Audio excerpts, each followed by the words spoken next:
Tvameva mata cha pita tvameva bandhu cha sakha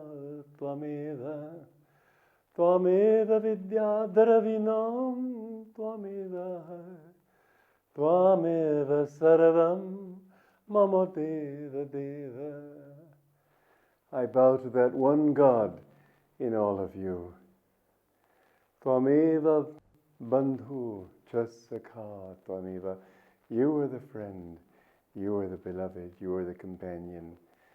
You know, Satsanga is one of the things that they emphasize in the Shastras again and again and again. That Satsanga is the most important thing you can do apart from yoga practice. But when you live with worldly people, it's very difficult not to become worldly in one way or another. And you see that even devotees often have sort of a little veneer of worldliness on them. When you mix with devotees, then it becomes easier. You see, there's an exchange of magnetism. The kind of people you mix with help to determine the kind of person you are. Now, the Guru is the most important companion of all. But it is true that the kind of people around you, all of us emanate a certain kind of vibration, and the level of our consciousness affects in a very real way the level of other people's consciousness. You know, it's an interesting thing. I had an apartment for several years in San Francisco, in California. It was a very sort of isolated place. Not isolated, there were buildings all around, but a quiet place. You really couldn't tell from a noise level much difference between noon, 5 o'clock, and 4 a.m. But at night, 3, 4 o'clock, there was a peace in the air. Why? Because people's thoughts do emanate. They have a vibration. When everybody was resting in sleep, there was a peace in the whole town that one could feel. It was palpable. I was here the other day when India was celebrating its Republic Day, and the 26th of January, and I hope I have that word right. And I was here in New Delhi. I was seeing some of the things on television, expert dancing, incredibly good. But also what impressed me was that I don't watch much television, so I didn't watch it, just a few minutes. But I could really feel a festivity in the air. There was sort of a wish to go out and see a movie or go out and have dinner or something, because everybody was celebrating that consciousness was there. Well, when you go to a peaceful place, when somebody asked my Guru one time, what is the most spiritual place in America? And he said, I have always considered Los Angeles the Benares of America, or as you call it today, Varanasi. And it's true, when you go to Benares, to Los Angeles, there is, in spite of Hollywood, in spite of all the nonsense that goes on there, there is something that has been left in the soil from ancient times that lingers. And of course, it's also my Guru's vibrations, yes, but he said it was that way before he came. That's what attracted him. There is something in the air that every country you go to, I remember, and I've mentioned this before, that when I came to India many years ago on a visit, and I was in the bus going from Delhi airport to Connaught Circus, and it was late at night. All the people in the bus were Westerners. I could see nothing outside the window. All the impressions were Western, or certainly not spiritual. And yet I closed my eyes to meditate, and I could feel this joy coming up out of the ground. Now, India has that power. This northern India is the Yoga Bhumi of India. There is a real vibration here. And when you go to spiritual places, this is the benefit of pilgrimage too. Go to places that people have worshipped God. There is a definite something in the atmosphere. Go to places where saints have worshipped God. Go to places where saints are. Go to places where people together, even today, worship God. There is something in it. You know, there's a story Ramakrishna told also about Chaitanya when he came to a place where they made mridanga drums for chanting. And Chaitanya said, this is the place where drums are made. And he went into ecstasy. Because he thought of drums, then he thought of the chanting, and then he thought of the ecstasy you feel when you chant. So don't underplay the importance of spiritual influences, spiritual people, spiritual companions, and above all, the importance of Guru. Because it's not just that he's a wise man who teaches you good words. In his company, there is a very real vibration. And there's an interesting thing my Guru also said, that it is the company you keep that determines whether your feelings will turn toward emotion or toward devotion. If there are emotional people around you, that isn't devotion. Devotion is calm, but it will turn you toward that. When you live in community, that's one reason why it's really important to live in spiritual communities. And up till now, usually ashrams have been for people who are ready to renounce the world as brahmacharis and sannyasis. But I'm trying to create communities where everybody can have that, where the schools can be like that. I have done it in America. I have done it in Italy. I don't see why I couldn't do it here. This is the land where it all began. But you all have to help me. And if we can create such communities, to know that everybody that you're working with loves God. To know that all the people, all your neighbors, love God. They're not playing rock and roll music. They're not making lots of noise. They're meditating, chanting, going eagerly to satsangs where they can have sankirtan and meditation together. This is what is so important. Now, I have a couple here who are from our community in Palo Alto. Well, Palo Alto is pretty close to downtown in a way. It's a suburb of San Francisco, but there's a great deal of activity there. It's Silicon Valley. This is where all the computer stuff goes on. And yet we have a community there. It's like a little oasis in that busy, busy community. Just a couple of blocks away, the cars on El Camino Real just dashing back and forth. And yet in this community, you just walk onto the property and you feel peace. Once I came back from a trip abroad and I came to our community in Ananda village. And I went for a walk and I walked off the property. And then when I came back, without even thinking, I said, oh, it suddenly feels so peaceful. And I looked around me and I saw we had just crossed our property line. These places are blessed. They're blessed by the consciousness of the people there. And it's a very strange thing that the property line should do it, but it did do it. I don't know why. You figure that one out. But the places that are sanctified, they have a certain enclosure of joy. There's a saying here that I would like to read, though, that sort of helps round this thought out. Bernard, he was a fellow disciple, asked the master, what is the best way to transform emotion into devotion? The company you keep, Master replied, will determine in what direction your feelings develop. In the company of devotees, those feelings will more easily become devotional. Master, pursued the disciple, what if I'm alone? For instance, when I meditate. Am I not always with you? The Master replied with a loving smile. This is the most important satsang you can keep of all. Chant to God. Keep the presence of God. And if you have a guru, remember his presence. Cling to his feet. One night, it was a very interesting thing. There was a song of mine that somebody had said would be might be something that somebody would pick up and use. Well, I've tried to make my songs well known because they have a message that will change people's lives. They're sort of, you might say, painless Vedanta or yoga, and because the message is all very spiritual. Anyway, I wanted to go to see this person, but he was in a nightclub area in San Francisco on Broadway.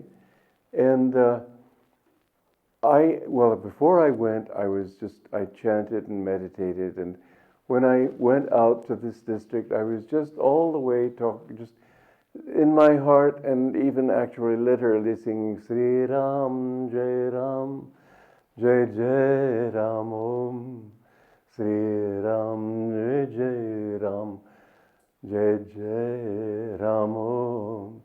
And I felt so much bliss in myself. And I was passing these nightclubs and I could feel the energy there trying to draw me in, but it just rolled off me like water off a duck's back. It didn't have any effect on me at all. I felt so much joy. Well, you can go in the worst places if you keep your own real cloak of sanctity and peace around you. But if not, then what you need to do is have the thought that be with other people. Spend as much time as you can with devotees, and don't be satisfied with thinking that, well, you're strong in yourself, you should be strong in yourself, and therefore you can be, because the actual secret, I'm looking at this because the name of the song that I have is a different one from the one they put up there as a crib. But if you understand that all your companions are friends in God, you know, even people can be a kind of sadhana for you. It's so wonderful to look around among a community of people and see each one on a different ray of divine love. Each one smiles in a different way. Each one has a different kind of consciousness. Each one has devotion or peace or wisdom or dispassion. It's a wonderful thing. To mix with devotees is by no means boring. It's mixing with people who aspire to the heights, and the more you come to the heights, you know, there's very interesting in the Bhagavad Gita, in the first chapter, it says that our side, of which Bhishma is the general, is difficult to count. Their side is easy to count. Because the Pandavas are few. The good qualities are few. But the negative qualities, the qualities of delusion, are endless. Duryodhana had 100 brothers. Dhritarashtra had 100 sons. And the ways of error are innumerable. And so you tend to think, the worldly mind tends to think, sort of like a story that my Guruji used to tell of somebody who died and went to heaven, and a friend of his went to the wrong place and phoned him one day, and he said, well, what do you all do up there? And he said, well, in the morning we pray, chant, and meditate. Well, for heaven's sake, what do you do in the afternoon? Well, we pray, chant, and meditate. Now, for God's sake, what do you do in the evening? Well, for a change, we meditate and then chant and then pray. And the man down in the wrong place said, oh, you ought to come down here. We have lots of fun. Well, this is the worldly image of heavenly consciousness. How boring. But it's so, really, it's such a delight that is always, it just sort of permeates everything you do, so that everything you see, everything you experience, it's 1,000 times more delightful. Don't ever think that the spiritual teachings are a drag and you want a little excitement, so turn on the television and see what's happening there in Las Vegas or whatever.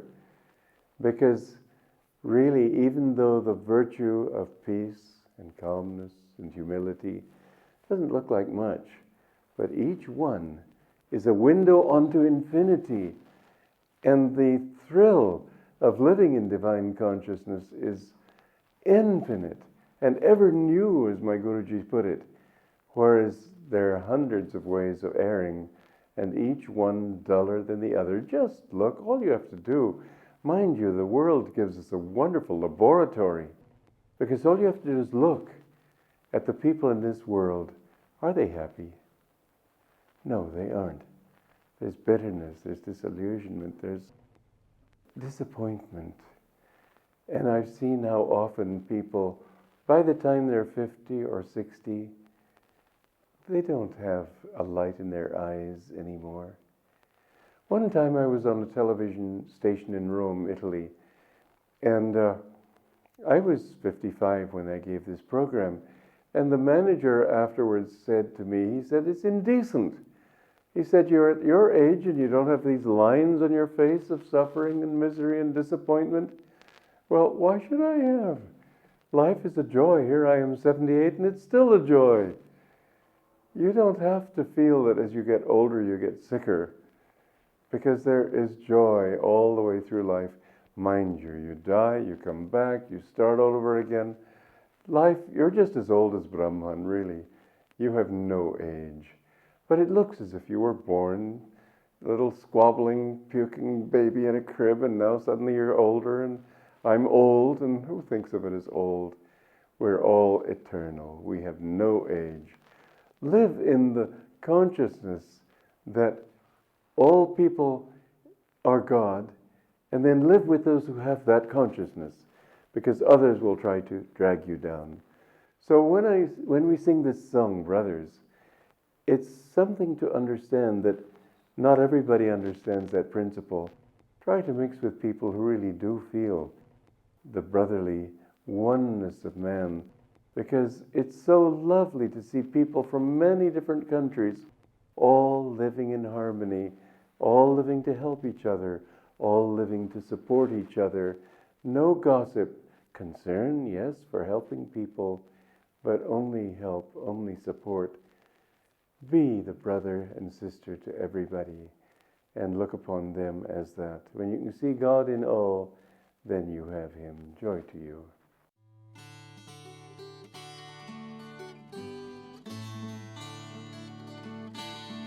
I've been in many countries and mixed with many men. I've shared their days of sunshine, gone with them in the rain. The fires at evening said we were brothers. The fires at evening said we were brothers. A soldier I saw weeping beside a dying friend. My officers had preached I must hate him till the end. But seeing his grief I knew we were brothers. But seeing his grief I knew we were brothers. A man sat on a doorstep to see the children play.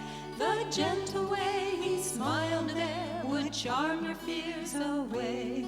A stranger he, but love made us brothers. A stranger he, but love made us brothers. One day I climbed a mountain with friends of other lands. The words we used were different, but joy one understands. Our gladness in God's world made us brothers. Our gladness in God's world made us brothers. Though words and customs vary like waves upon the sea, one life beneath the surface binds everyone to me. Who knows himself knows all men as brothers.